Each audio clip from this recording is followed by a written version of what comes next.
I was originally scheduled to be here last Thursday, and it was canceled for a Maundy Thursday service that was here. You had a big party last night, the power went off, and it came back on just as I walked through the door. I'm not saying that there's any connection, but I did it. And so I think there was a wrong date that was shared for this. But I'm grateful for you for coming out to listen to part 4 of this series on Alexander Hamilton. And here we are, it's part 4 already, and he's only 32 years old. It's really remarkable. He achieves office, national office, at age 32. He retires from office at age 38, and he's dead at 47. It's a short life, but man is it packed with activities. And if you recall, last time I said what made Hamilton special among the founding fathers was that, unlike the other founders, he really envisioned the United States becoming a great nation. A great nation. And last time I focused on the nation part of that equation and argued that, in fact, we weren't a nation after the American Revolution, that we were a loose confederation of 13 individual states without a strong central government. And Hamilton was among the small group of people who spearheaded the Constitutional Convention in Philadelphia in 1787 to create a much, much stronger central government that would hopefully build a sense of nationhood here among the 13 states. Hamilton did not get what he wanted out of that convention. He settled for what we got. He believed that the states should be eliminated altogether. That the state, maybe they could keep their names and it could be administrative, symbolic administrative units, but he didn't think the states should have any political power. And he worked against the states, the individual states, when he was Secretary of the Treasury. Tonight, I would like to focus on the greatness part of it. He wanted the United States to become a great nation. He worked toward the Constitution, wrote most of the Federalist Papers in support of ratification of the Constitution, got the Constitution through, and then became our first Secretary of the Treasury in 1789. And it was as Secretary of the Treasury that Hamilton began work on making this country great. And he was really one of the few who wanted this. Most of the other famous founders did not. They didn't consider the future of the United States as being a great nation on par with the great powers of Europe. A nation that might someday become an empire, a nation that would hold sway across the globe, along with France and Great Britain. They didn't envision that at all, but Hamilton did, and he worked toward it as Secretary of the Treasury. And he believed his prescription for greatness was a creation of a modern financial system, a creation of a strong manufacturing base economy, and good commercial relations with Great Britain especially. He thought we needed investment from Great Britain, and we needed good trade relationships with Great Britain. And this is immediately after the war. His ideas were not at all popular with the American people. And so he encountered headwinds with everything he tried to do. And what's remarkable is how much he achieved as Secretary of the Treasury. The majority of the American people were against him, but he got his program through, or at least 2/3 of it through. And I'm going to talk about that tonight, how he did it and what his program was. But before we move on to Alexander Hamilton and his big plans, I do want to say a few words about his private life, because as you know, he was married. He married this woman, Eliza, or Betsy Schuyler. He met her in March 1780. They got married in October. They met each other a few times between that time, but mostly not. Mostly they corresponded by mail. Hamilton was Washington's aide-de-camp, so he was moving around with the war. Eliza was in upstate New York, the Albany area. So they corresponded mainly by letters. It was through letters that they established this relationship. And through the letters and through getting to know Eliza in a few meetings, Hamilton clearly very much fell in love with her fortune. Because her father was this man, Philip Schuyler, who was probably the wealthiest man in New York. And certainly Eliza was in the wealthiest, member of the wealthiest family in New York, because Philip Schuyler, who was old Dutch money, he was a Revolutionary War general. He would become a U.S. senator from New York. He was married to a woman, Catherine Van Rensselaer, Rensselaer Polytechnic Institute in Troy, New York, I think. That was the family he married into. So he married a Van Rensselaer, and Eliza was their daughter, one of their several daughters. It's really remarkable, I think, that this guy, Philip Schuyler, again, one of the most powerful people in the country, would approve the marriage of his daughter to an illegitimate kid who washed up in America from the Caribbean without a penny in his pocket. I mean, Hamilton, when they got married, had no wealth. They did not, he did not have money. It's clearly Philip Schuyler saw something great in Hamilton. Clearly he did, and saw that this guy was destined for the future. We don't know that much about Eliza. It was one of these complementary relationships in that she helped to balance Hamilton out. As you know, Hamilton, as I think I've mentioned, was a kind of frenetic, manic genius who rarely slept, always on the move, very abrasive personality, got into conflicts all the time with people, talked a lot, spoke his mind. She was quiet. She was a serious person. She was affable, very deeply, devoutly religious, and he was not. And so she kind of, helped to balance him out. She also greatly admired him. And when Hamilton was killed in 1804, she would live another 40 years easily. And she never remarried, and really spent the rest of her life kind of defending his reputation in history and promoting the role of her husband in the founding of the nation. Alexander was not as devoted to her as she was to him, let's just say. He had a bad reputation as a womanizer, and he said this about her in a letter while they were courting. And I don't even want to think about my fate if I were to ever say anything like this about my wife. Though not a genius, she has good sense enough to be agreeable. And though not a beauty, she has fine black eyes, is rather handsome, and has every other requisite of the exterior to make a lover happy. That's what he wrote in June 1780. There's been a lot of speculation that he was in fact in love with Eliza's sister, Angelica. It's kind of hinted at in the musical, or more than hinted at in the musical. It's discussed in Ron Chernow's wonderful 800-page biography of Hamilton. There's no proof that Hamilton and Angelica had a romantic relationship, but we do know that they were very, very close. Eliza was a charming, his wife, Hamilton's wife, was an exceedingly charming, attractive, smart woman. And Angelica was her equal +2.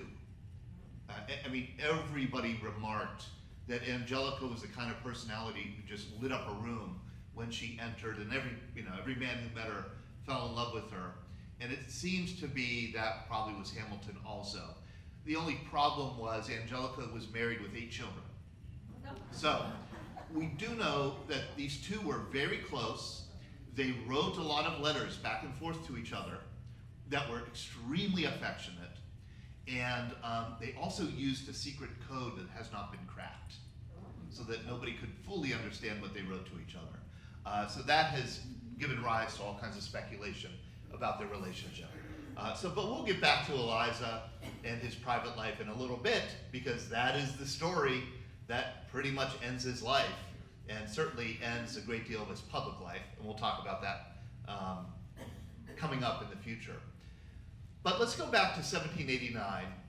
The new U.S. Constitution that was crafted in the summer of 1787 in Philadelphia goes through this strained and complicated and difficult ratification process where every state has to ratify this thing to make it our new government. And it passes barely the ratification process, and it passes it in 1788. In 1789, the first Congress meets, I think it's April 1st, 1789. And then later that month, George Washington is sworn in as the president. And Washington, Congress creates 3 departments. There are only 3 departments: Department of War, Department of State, and the Department of Treasury. And it's Washington's job to find somebody to head each of these departments. And Washington knows exactly who he wants to have as the Department of Treasury head. And it's not Alexander Hamilton. It's Robert Morris. Robert Morris was the most famous American financier at the time, and he was an expert in international and domestic finance. And he was just a logical choice to be our first Treasury Department. He wrote to Robert Morris and said, would you take this job?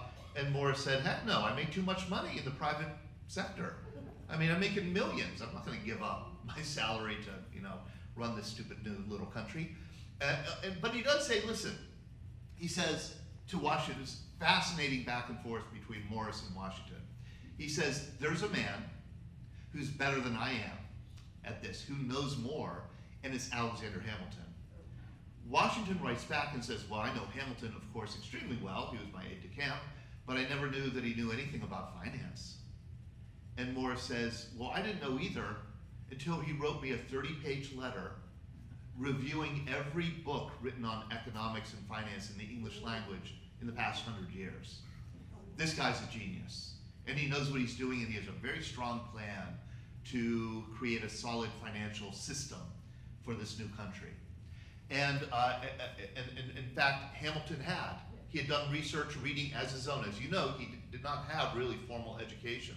He did this reading on his own and developed this really deep, penetrating understanding of how new market economies work, about how new capital markets work. And there were only 2 modern capital markets in the world, and I should say this. 2. Great England and the Dutch Republic. That was it.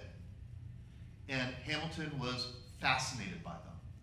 And he was convinced that this was the wave of the future, and he was right. And he became an expert. He became the American expert on how these complicated financial transactions of a new modern stock market and bond market work in England and the Dutch Republic. And he said this, and this made him so unpopular. And I'm digressing a little bit, but I think this is important to point out. He said to a lot of people, we need to pattern ourselves off of England and the Dutch Republic. And people like Jefferson would say, we pattern ourselves after no one. The world will pattern themselves off of us. We are a model for the rest of the world. We are not going to ape the powers of Europe so that we can become like Europe. Rather, we're going to be a beacon of inspiration to the world. That's how most of the founding fathers, saw the role of the United States. Hamilton did not. And I think this indicates something really important about Hamilton that you could store away in your brain. And that is, I would make the argument that Alexander Hamilton was not a revolutionary. Certainly not in the way that the other founders were. Hamilton was for American independence, but he was not for a revolution that would transform the way governments are run and economies are run and societies are run, which is something that, say, Franklin and Jefferson really did envision. Hamilton wanted us to model ourselves after the Dutch Republic in England. Here is the first cabinet. And you can see Hamilton's there in the middle, standing, and there's a convention in early American portraiture that when Hamilton is depicted, he's always standing. And the convention is meant to reflect his personality. He was not one to sit. He was not one to engage in idle chatter or even deep contemplative thoughts. He wasn't a philosopher, he was a man of action.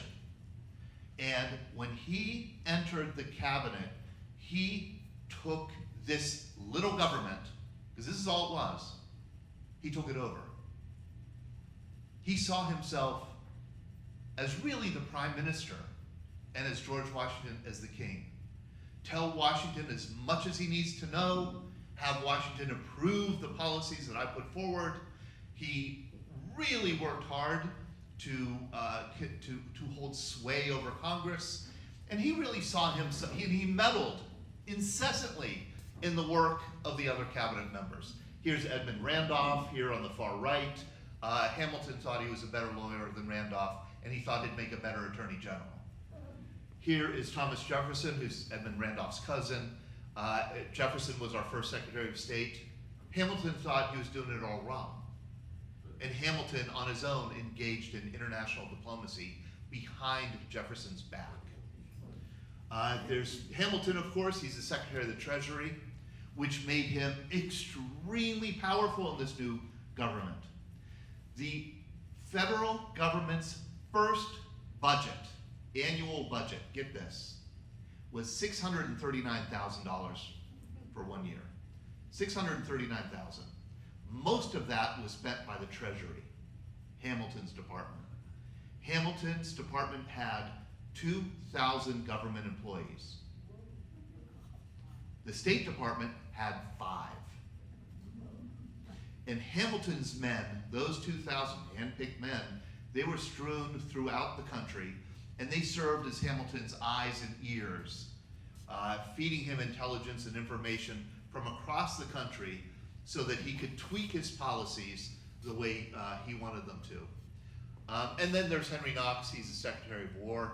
The US Army was, I think, 80 men at one point, 80.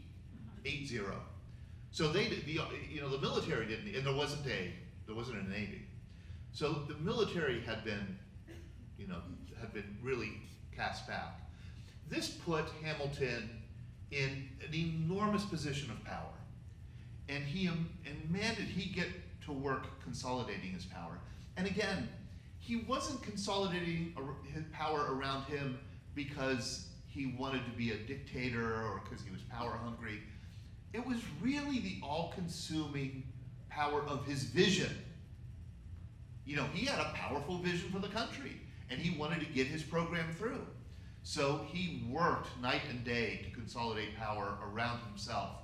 And it helped, it really helped, that Hamilton took office in September 11th, I think he was sworn in, September 11th, 1789, while Jefferson was in Paris. Jefferson didn't come back over until March 1790. So Hamilton named himself the interim Secretary of State also. And he got that department up and running on his own. And so when Jefferson finally arrived, and the two men finally met for the first time, boy, it did not go well. They did not like each other, literally from the first time they met, which was the first cabinet meeting where they were all present in, it would have been in March 1790. Jefferson greeted Hamilton. Jefferson had heard what Hamilton had been doing. And Jefferson said something snarky like, "I'll be interested to learn from you what a Treasury Department does." And Hamilton responded, "You will soon find out." And so that tension was there from the very beginning. And he did soon find out, because Congress asked Hamilton to start telling Congress, what the Treasury should do, what the financial system should be, and especially what the country should do about the national debt. There was an enormous national debt. I mean enormous. $52 million. the annual budget is $639,000. The federal debt, all from the war, was $52 million. And what should we do? Should we pay it back? Should we default? Should we pay some of it back? The idea was we should probably restructure it, so that we don't have to pay all of it back, maybe default on some of the loans, but look to pay some of our bigger creditors back. They gave Hamilton the job to write a report about this, and he did it. And he issued it to Congress on January 9th, 1790, the report on public credit. It's 40,000 words, and it's a masterpiece. I don't hesitate to say that. I can't say that I've read all 40,000 words, but I've read enough of it to understand, and I think enough about it to understand just what a work of genius this was. This was the first of 3 public reports that Hamilton would write in less than 2 years, and he would present to Congress. Each report was about 30,000 or 40,000 words. Together they make a big book. And they are, as I said, a masterpiece. In this report, the first report, the report on public credit, Hamilton explains what capital markets are, how stocks and bonds work. These are things nobody really understood here in this country. How international credit and commerce works, how it should work ideally, and what the role of government is in creating a smooth, functioning, growth-oriented capital monetary system. It was so revolutionary that Congress didn't understand it. Clearly they didn't. In fact, he told Congress, he pretty much said to Congress, you are all too stupid to understand this. So I should probably read it aloud to you and explain it as I go along. Could you imagine that? He was going to stand before Congress and read a 40,000 word document and then stop and explain it like a teacher. That was his idea. They refused to allow him to do it. But they did hire somebody to read it aloud, and Hamilton was allowed to pace outside the hall and listen in as best he could. It really was a work of genius. And it also was a very hard thing for American congressmen to understand, because Hamilton had a way of saying things that Americans, A, did not want to hear, and B, did not believe. So, for example, he said this: the United States has a huge debt. Hallelujah, that's good. We want debt. We always want to have a debt, he said. Most Americans thought he was nuts. We always want to have a debt because it's through debt financing that you become great. When you start up a business, you don't just bootstrap it with your own money. You borrow money to start it up. You can never grow a big, large business without borrowing money somewhere or getting investors from somewhere. This is what the United States should do. We should seek investors that will invest money in this country that we could use to build roads, dredge ports, build the infrastructure for cities, maybe wage a war or two if we need to. Or we could use debt to tide us through the downtimes in the economy when we're not collecting enough revenue in other ways. Debt is really important, and the good news is we have a lot of it, he said. And to get more, to be a good investment, you have to manage your debt well. You have to pay it back. You have to show that you're committed to paying it back and paying back all of it. So we want to reward all of those who hold all of these bonds, these war bonds, these other pieces of paper of credit that this country has collected since the Continental Congress was created in 1775. So over the course of 15 years, the Continental Congress collected $52 million in debt. 12 million of it was from foreign countries like Spain, France in a big, big way, the Dutch Republic a little bit. And then 40 million were people, mostly patriots, but others, investors, bankers, merchants, who lent sums big and small to the Continental Army so that the army could fight the war against Britain. Some of these merchants and bankers lent thousands and thousands of dollars to the Continental Congress. Some people just gave $5 or $10, or a man like this, Michael Breitenbach. I love this one. This is one of those notes. You know, it's like a war bond. It's like a war bond. He gave the Continental Army, it says he's from Lebanon, PA. And in 1780, he gave the Continental Army one black mare, 4 years old, 4 hands high, and a wagon. And this horse and wagon was worth 29 pounds sterling on the exchange. So he had given, 29 pounds to the Continental Congress. The Continental Congress never paid him back. Never paid him. Nobody got paid back. You'll remember we talked about this last time. The Continental Congress didn't have the power to tax. There was no source of revenue that the Congress could turn to pay these people back.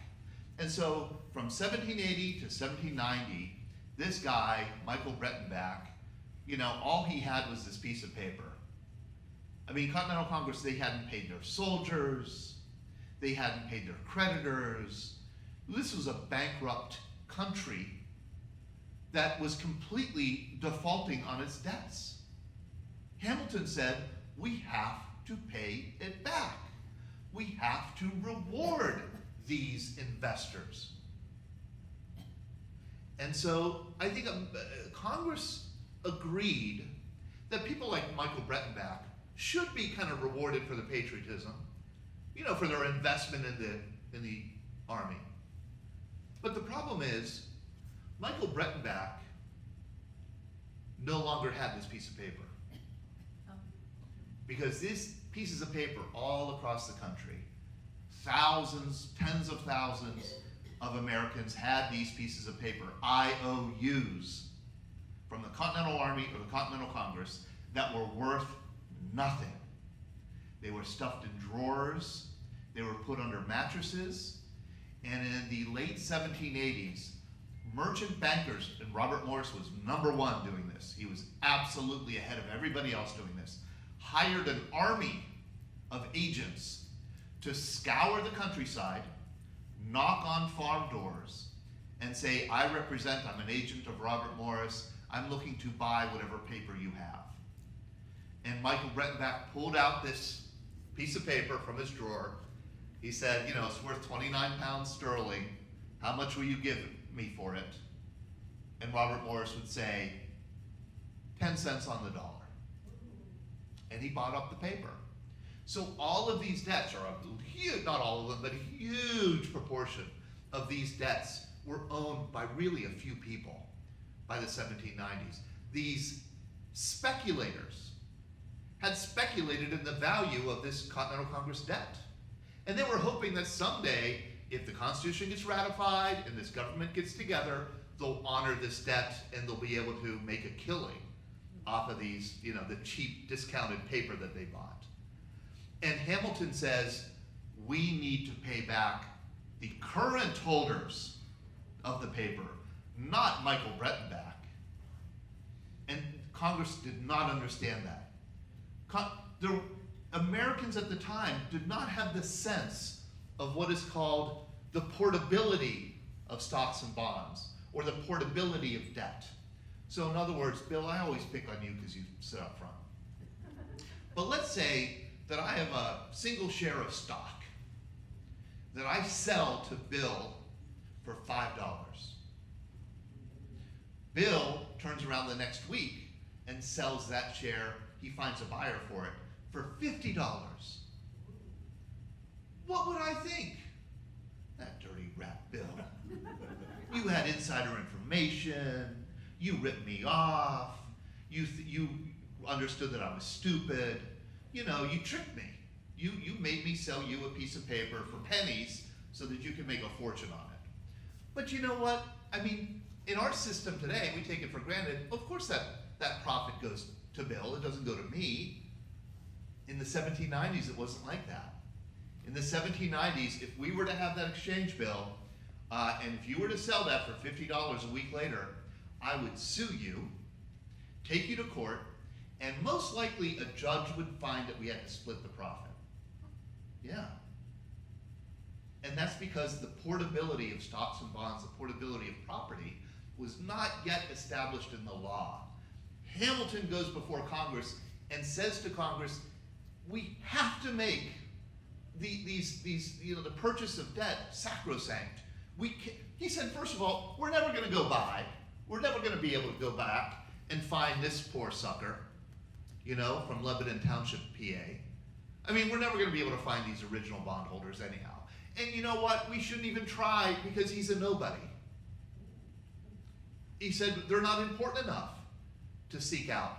We need the people with money to invest in this country. The great investors, the great bankers, the great merchants, they're the people who are going to make this country great by investing in the United States of America. So we have to pay back, he proposed, we have to pay back all the debt fully plus 6% interest per year. That was quite a generous payback. And if we're able to keep to that schedule of payments, and he had a system for how to do it, that will attract more investment. We'll get more bonds, treasury bills that we call them today. That was the idea. Hamilton thought this plan was so great. Oh, and you can see, here's New York Governor George Clinton. He was a Jeffersonian. He called this whole thing crazy. It's a species of bribery to enlist the moneyed men of the community on the side of the government. This is kind of like bribery. So there was a lot of opposition to Madison's plan, or to Hamilton's plan. And the other part of Hamilton's plan for the report of public credit was that $52 million, 12 million here, 40 million here, isn't enough debt. We want more debt. And the good thing about, because the more debt that we're able to handle responsibly, the more companies would be willing to loan us. The more investors will be willing to loan us. So he proposed, in addition to this 52 million, the individual states, the 13 states, have a total of 25 million debt. So Pennsylvania, for example, took out loans to fight the war, as did Massachusetts, as did Virginia. Hamilton proposed assuming all of those debts, 25 million total, and having the federal government take them over and pay them back. So it would relieve states of the debt. And most people like Madison and Jefferson hated this idea, hated it, because they said, well, what if my state already paid its debt back, but Massachusetts hasn't, so now I'm going to be paying for Massachusetts to pay its debt back because they didn't handle it responsibly. It's not fair. The states should be in control of their own debt. And Hamilton argued that having a large debt justifies taxation, justifies tariffs, justifies the sale of public land. We want revenue coming to the central government, not to Virginia and Pennsylvania and Massachusetts. So if we assume Pennsylvania's debt, he said, Pennsylvania will not need to tax its citizens. And the federal government will tax its citizens. He won this argument, Hamilton did, which is why on April 15th, you paid more tax to the federal government than you did to the state. That was not the original idea. The original thought, most Americans, if you were to ask, you paid way more to the state in taxes than you did to the federal government. But Hamilton changed all that. This whole controversial program of redemption and assumption and how to handle the national debt stalled in the House of Representatives. And stalled in the House of Representatives because this man was Speaker of the House. He put it up for a vote. It didn't pass, and he shelved it. This really made Hamilton dejected. He was certain that this country would not become a great country without solid public credit, and we couldn't get a good credit record without managing some debt. And Thomas Jefferson tells a story that he tells it two different ways, two different times, slight difference, but it goes like this. That in June 1790, Jefferson was in New York City, where the national capital was, and he was about to go to George Washington's home. And he was walking down the sidewalk, and he sees none other than Hamilton. And he said Hamilton looked haggard. He looked somber. He looked like he had slept in his clothes for 3 days. And he came up to me, his hair was disheveled, and he says, "Sir, I am beside myself. I'm dejected. I think I should resign from the Treasury because this report on public credit has just been rejected by the House, and I really don't have much hope for the country." And Jefferson said, "Well, you know, I read the report. I hate it. I would vote against it. But maybe there's a deal we could work out. Maybe I could get my buddy Madison together with you for dinner at my house, and we could work out some kind of compromise." And that's the story. That's the story that we've been handed down, and there's really no other rival story for it. That Hamilton and Madison did in fact meet at Jefferson's house. They had dinner, and they worked out a compromise. And the compromise was this, that Madison would permit the bill to come up on the House of Representatives floor again.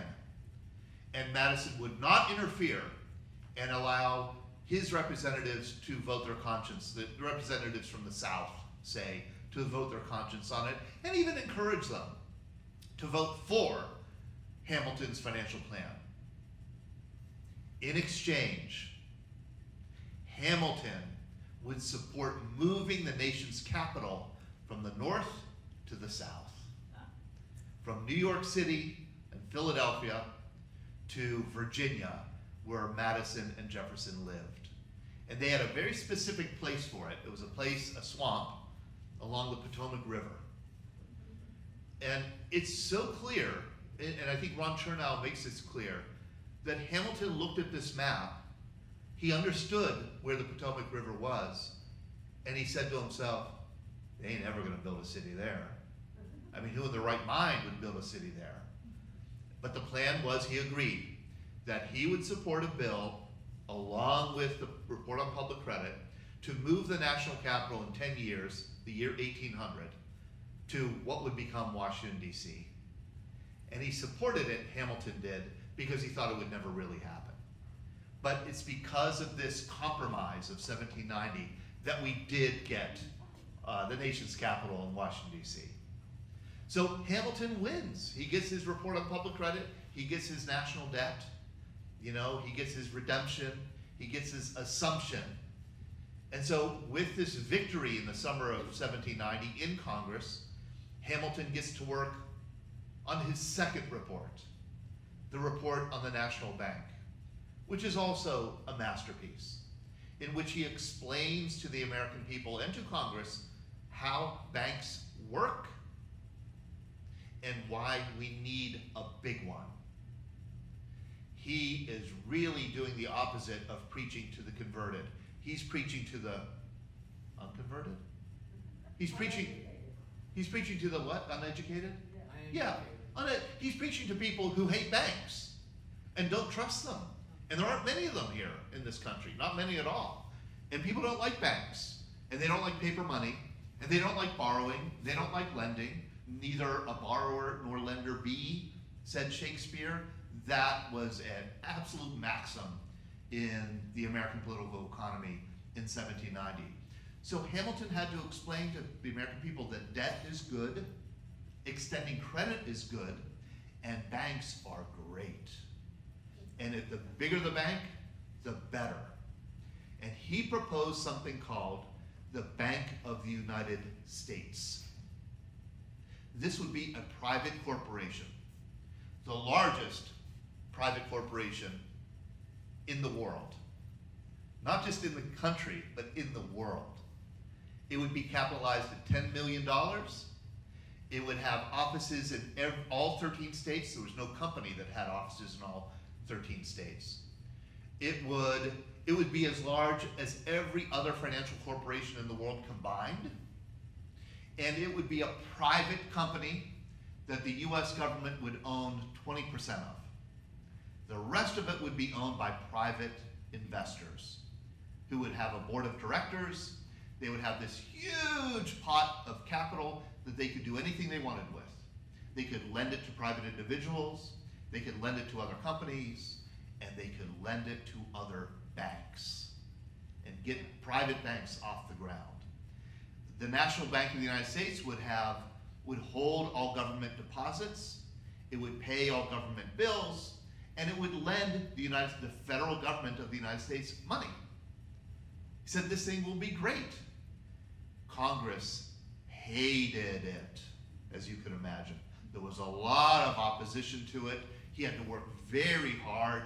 And at the beginning, as the debate around the National Bank began, early on, George Washington put his faith in it and put his prestige behind it, and was able to get just the right number of senators and congressmen to squeak it through passage in 1791 in the House and the Senate. And the bill goes to the president to be signed into law. And in the 11th hour, Washington's cabinet comes up to him, everyone except Hamilton, and says, "Don't sign it. Don't sign this. This thing, we're creating a monster that will eat this republic. It will control the economy of this republic. It will bankrupt farmers, you know? It will be able to decide what companies succeed and what companies fail, and it's a terrible idea." And Washington asks Jefferson, "Could you write down your opposition to the National Bank? Write me a letter and explain to me why I should veto this bill." And Jefferson does. You could Google it. Jefferson's letter to George Washington, February 15th, 1791. It's not too long of a letter. It's fairly well written. And it focuses not so much on the evils of the bank as on the unconstitutionality of a national bank. Jefferson says it's unconstitutional. Congress does not have the power to create a bank. And it says it very clearly. This is from Jefferson's letter. "I consider the foundation of the Constitution as laid on this ground, that all powers not delegated to the U.S. by the Constitution are reserved to the states or to the people. To take a single step beyond the boundaries thus specially drawn around the powers of Congress is to take possession of a boundless field of power no longer susceptible of any definition. The incorporation of a bank has not, in my opinion, been delegated to the U.S. by the Constitution." Jefferson goes on to explain, he says, you know, the powers of Congress are very specifically and clearly enumerated in Article 1, Section 8, clauses 1 through 18, very clearly, and I'm not showing all the clauses here, but I'm summarizing. This is what Jefferson says, like, it could not be clearer. The Constitution could not be clearer. It says Congress has the power to provide for the common defense and general welfare. It can make laws about naturalization, make bankruptcy laws, it could coin money, it could fix weights and measures, it could establish post offices and postal roads, it could determine what copyright is. This is very specific. It could create courts, federal courts. It could define what piracy is and what felonies are. It could declare war. It could deal with Indian tribes. In other words, boom, boom. Articles, clauses 1 through 17. Boom, boom, boom, boom, boom, boom, boom. And Jefferson says, read it. Nowhere does it say it is empowered to create a bank. It's not permitted. It's explicitly not permitted. Washington reads it and is pretty darn convinced by it. And he turns to Hamilton on February 16th, the day after he receives the letter, and says, Hamilton, could you write a response? Hamilton gives, 6 days later, Hamilton gives Washington a 25,000 word book that once again goes down in the annals of history as one of the most brilliant interpretations of the US Constitution ever written. That would have a lasting impact on our judiciary and our jurisprudence. It's called Opinion on the Constitutionality of the Act to Establish a Bank. This was a classic Hamilton. He always outworked his opponents. Always. Always worked harder. He gives it to Washington, and he says, there are explicit powers given to Congress, and then there are implicit powers. Not all the powers have to be explicit. Some are implied powers. And he points to Clause 18. Congress shall have the power to make all laws which shall be necessary and proper for carrying into execution the foregoing powers. So Congress shall have the power to make laws to execute the list of the 1 through 17. And Hamilton said, and this is the one, Clause 1, that justifies a bank. Provide for the common defense and general welfare. That's a broad mandate. To provide for the common defense and general welfare of this new country, we need a bank. And we're permitted to create a bank by the implied power of Clause 18. This is called the Implied Powers Clause, or the Implied Powers. There are implied as well as express powers, and the former are as effectually delegated as the latter. And George Washington is convinced by it, and he signs the bill into law. We get a national bank. It's kind of unbelievable that most of the government, most of the Washington's cabinet was against Hamilton's plan, and yet Hamilton gets his first 2 reports accepted and signed into law. It's a huge victory. I mean, Hamilton went up against Madison and Jefferson. Madison and Jefferson never lose. They never lose in political fights, but they did to Hamilton twice in a row. Jefferson was convinced that Hamilton had hypnotized Washington, and that Washington could not disagree with Hamilton on anything. And so when Hamilton submitted his 3rd report, this time in December 1791, his report on manufactures, which is equally brilliant, Madison shelved it, and it was never even debated in Congress. Never allowed it to be debated. If it had been debated, it probably would have been rejected because it was by far the most radical of them all.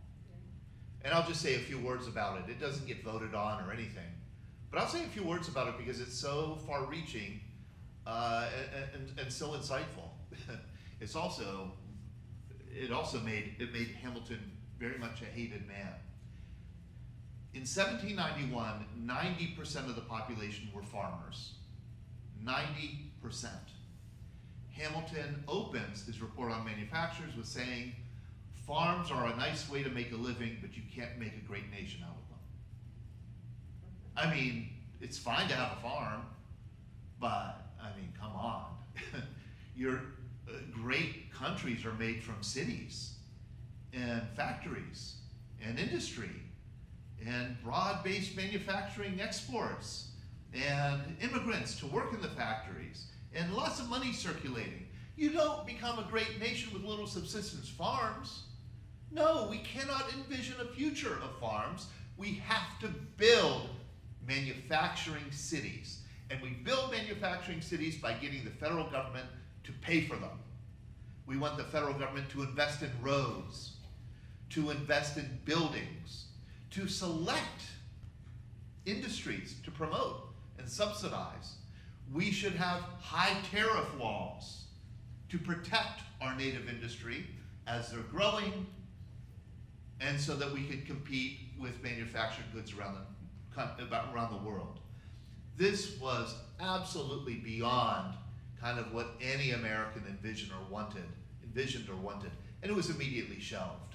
The only thing that came out of Hamilton's report was an experiment in New Jersey.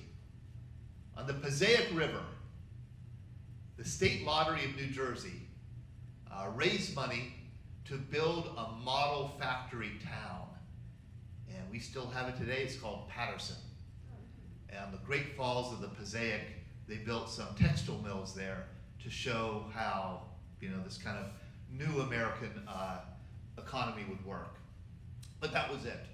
So Hamilton ends kind of his public work as a treasurer with having the third report rejected, but 2 of the 3 got accepted. 2 of the 3 got approved, and it's pretty darn remarkable that he won. With his now economic plan presented and 2/3 of it being passed, poor Alexander had nothing to do. So he started meddling in foreign policy. And this was really outrageous. I mean, Hamilton had a knack for taking the most unpopular causes and championing them. This was Hamilton's cause. We need to become best friends with Great Britain. Now, remember, we had just fought a war with Great Britain, right? The War of Independence, and we had won that war. But Great Britain was still considered our enemy because Great Britain was acting as if they had won the war. Great Britain had refused to live up to the terms of the Paris Peace Treaty. They had refused, for example, here, see this string of black diamonds? These are British forts along the Canadian frontier here. And the Paris Peace Treaty, which ended the War of Independence in 1783, under the terms of the peace treaty, Britain promised to withdraw all its troops from these forts and turn them over to the US. Britain had not done so. In fact, they had reinforced these forts, and they had hired trained American Indians to start fighting American settlers around those forts. This is outrageous. The British do, they begin boarding American merchant ships, stealing the cargo, kidnapping the men, and making them sailors. Impressment. They refused to pay for all the damage. They promised reparations for some of the damage that they did during the American Revolution. They didn't pay a dime for any of it. There was a crazy drumbeat in this country in the 1790s, early 1790s. You know what? We should go to war with Great Britain again. We should go to war again because our business isn't finished with them. We would eventually get that war, of course. It was known as the War of 1812. But it would take a while to get there. But man, the drumbeat was intense, and it got even more intense in 1793 when France declared war on Great Britain. France had gone through this revolution and had declared war on Great Britain. I love this cartoon here. It's obviously a British cartoon. British, all they want is peace and freedom, and look at France. Evil serpents and death and destruction, trying to destroy Great Britain. So there's a debate that arises in this country, and it's a pretty one-sided debate. What's the role of the United States in this war? Most Americans believed that the US should support France. Absolutely. Great Britain's our enemy. France is our friend. We should enter the war on the side of the French. And that was Thomas Jefferson's absolute cause. We have to enter this war on the side of the French. And he tried to convince George Washington to throw his support to France in this war. Once again, Washington called, and Hamilton said just the opposite. We have to support Great Britain. once again, Washington called upon Jefferson and Hamilton to write down their views and try to convince them one way or the other. Jefferson, the pro-French side, he said, well, number one, we have a treaty with France that we signed, the Continental Congress signed in 1778, promising that if they go to war with Great Britain, we would support them. And we're at war with Great Britain, they supported us. Number two, we have a moral obligation to the French because France fought with us during the American Revolution and we never would have won that war without them. We owe them. And then finally, France is a republic. They overthrew the king. They had a revolution modeled on the American Revolution. We need to support this new kind of republican government in Europe, fighting an old, stodgy monarchy. There was no doubt in Jefferson's mind that the United States needed to support France in the revolutionary wars taking place in Europe. Hamilton countered by saying, all of that may be true, Jefferson, but trade is the most important thing. And we cannot exist without trade with Great Britain. If we side with France, we lose our trading agreements with Britain and we become instantly poor. We can't afford it. Number two, that revolution that you like that took place in France, it ain't that great.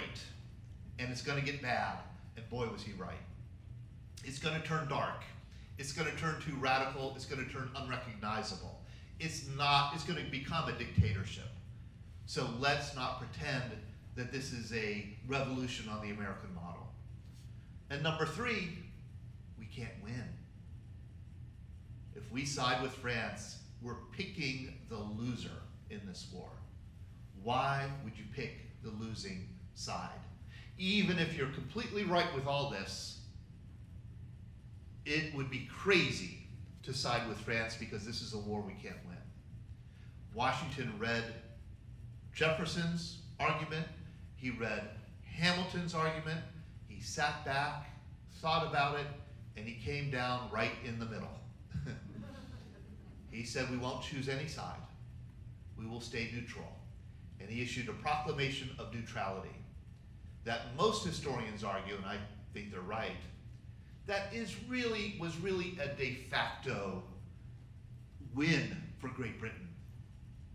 Because Great Britain had a huge surface navy, The Royal Navy so in other words, the US, Washington said, we could trade with both countries. We could trade with Great Britain, and we could trade with France and all of the French colonies in the Caribbean. We declare ourselves neutral, so we declare that we're permitted to trade with everybody.